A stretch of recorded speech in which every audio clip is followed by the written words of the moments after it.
Have you ever heard of the Hungry Ghost Festival? It's a traditional Chinese festival celebrated on the 15th day of the 7th lunar month, believed to be the time when the gates of the underworld open, allowing spirits to roam the earth. On this night, people burn paper money and offer food to appease the wandering souls, hoping to avoid any misfortune. The Hungry Ghost Festival is steeped in mystery and fear, as many believe that disturbing the spirits on this night can bring dire consequences. This story takes place on such a night, where an unsuspecting couple encounters something far beyond their understanding. It was a humid and oppressive night, the kind where the air feels heavy, and the darkness seems to cling to every corner. My husband and I, completely unaware of the significance of the date, returned home late, around 10 p.m. The day had been long, and with an important interview scheduled for the next morning, I decided to wash my hair before bed. As I stood in the bathroom, the light flickering faintly above, I felt an inexplicable sense of unease. The sound of water splashing against the basin seemed unnaturally loud, echoing in the small space. As I leaned forward to rinse my hair, a sudden chill ran down my spine. My heart began to race, and a sense of dread washed over me, as if I were being watched. I quickly finished washing my hair, wrapped it in a towel, and hurried back to the bedroom. My husband was lying on the bed, casually scrolling through his phone. He noticed the tension in my face and asked, "What's wrong?" I hesitated for a moment before admitting that I felt uneasy. He gave me a reassuring smile and said he would help me dry my hair in a moment. I nodded, trying to shake off the lingering fear. As we sat on the bed, both engrossed in our phones, the house was eerily silent. The only sound was the faint hum of the air conditioner. Suddenly, a faint noise came from the bathroom, like something had moved or fallen. My husband furrowed his brow and said he would check it out. He left the room, and I listened intently as his footsteps echoed down the hallway. Moments later, he returned, his face pale and tense. "What happened?"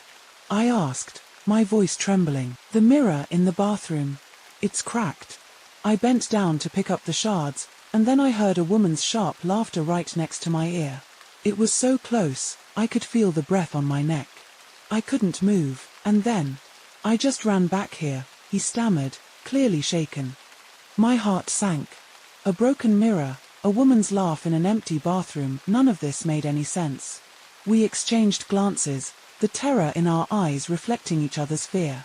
My husband quickly pulled out his phone and discovered what we should have known all along: tonight was the Hungry Ghost Festival. As soon as we realized this, the unease in the room seemed to multiply. It was as if the very air around us grew colder, thicker, pressing in on us from all sides. Then we both felt it, a strong sensation that something or someone was pacing just outside our bedroom door.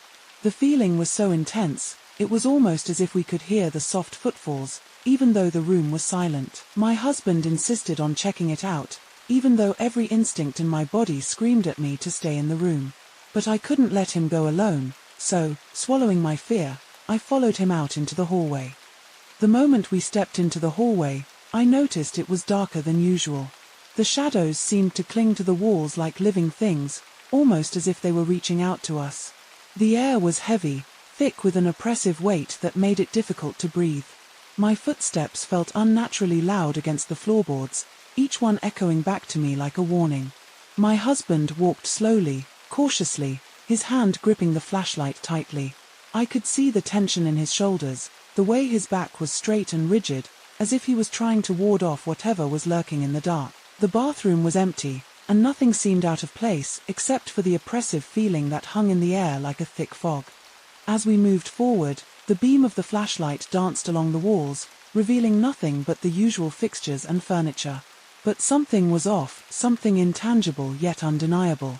The bathroom was empty, its sterile, white tiles reflecting the dim light in a way that only added to the unease.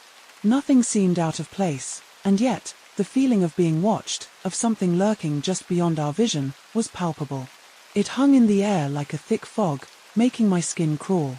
Just as we were about to head back to the bedroom, we heard it, the door to our bedroom slammed shut with such force that the sound echoed through the hallway, reverberating off the walls like a thunderclap. My heart jumped into my throat, and I could feel the adrenaline surging through my veins. We knew, without a doubt, that we hadn't closed it. We hadn't even touched it. For a moment, neither of us moved. We just stood there, staring at the door, our minds racing. What could have possibly slammed it shut with such force? I could feel my husband's hand trembling as he reached out to open it. With a deep breath, he pushed the door open, and we both stepped back into the room, feeling the temperature drop even further. The room was colder than it had been before, the kind of cold that seeps into your bones and makes your teeth chatter. We sat on the bed, too frightened to speak. The silence in the room was suffocating, as if the very air around us had become thick and heavy, pressing down on us. I could hear the ticking of the clock on the wall, each second dragging out into an eternity, the sound magnified by the silence. It was as if time itself had slowed down, trapping us in this moment of fear. My mind raced with 1,000 thoughts. What was happening? Were we just imagining things? But the door, the cold, the silence, it all felt too real, too immediate to be just a figment of our imagination. My husband and I tried to sleep, but every creak of the house, every rustle of the wind outside, made our hearts race.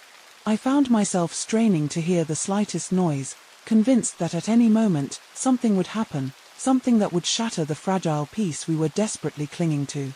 Finally, we managed to drift off, but it was a restless sleep. In the dead of night, I suddenly awoke in a half-dream, half-awake state. My eyes opened, and at the foot of the bed, near the door, I saw him, a figure, standing there.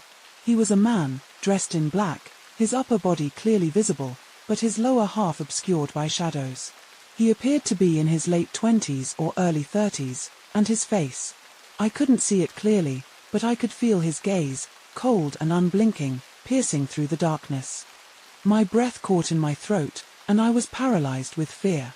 I couldn't scream, couldn't move, I could only stare back at the figure, hoping it was just a nightmare. But then I blinked, and he was still there, looming over me. In that instant, the terror broke through, and I screamed. My husband jolted awake, grabbing me as I clung to him, my body shaking uncontrollably. "Did you see him?" I whispered frantically, but he didn't answer. He just held me, whispering soothing words, trying to calm me down. After what felt like hours, we eventually fell back to sleep, though it was fitful and filled with nightmares. The next morning, we both got up silently, still shaken by the night's events. As we prepared to leave the apartment, my husband finally spoke. "Last night, when you screamed, I saw him too. There was a man at the door, but behind him, there was also a woman." His voice trembled, and I felt a cold shiver run down my spine. I told him that I had seen the man but not the woman. We realized that whatever we had seen wasn't just a figment of our imagination. We decided to call our parents, explaining what had happened. My husband's family suggested we perform a cleansing ritual, believing that we might have disturbed restless spirits. Our apartment was new, in a prime location, and we couldn't understand why we would experience something so terrifying. After consulting with a spiritual guide, we performed the ritual, using incense, prayers, and protective charms to cleanse the space. The atmosphere in our home gradually lightened, and the oppressive feeling began to fade. Though the memory of that night still haunts us, we have since felt safer in our home. Since that night, we've never spoken of the man or the woman again. But every year, when the Hungry Ghost Festival comes around, we make sure to be cautious and respectful, knowing that there are forces beyond our understanding that we should not disturb. Have you ever experienced something similar? Do you believe in the supernatural, especially during certain times of the year like the Hungry Ghost Festival? Share your thoughts and experiences in the comments below. If you enjoyed this story, please like, share, and subscribe for more chilling tales. Thank you for watching.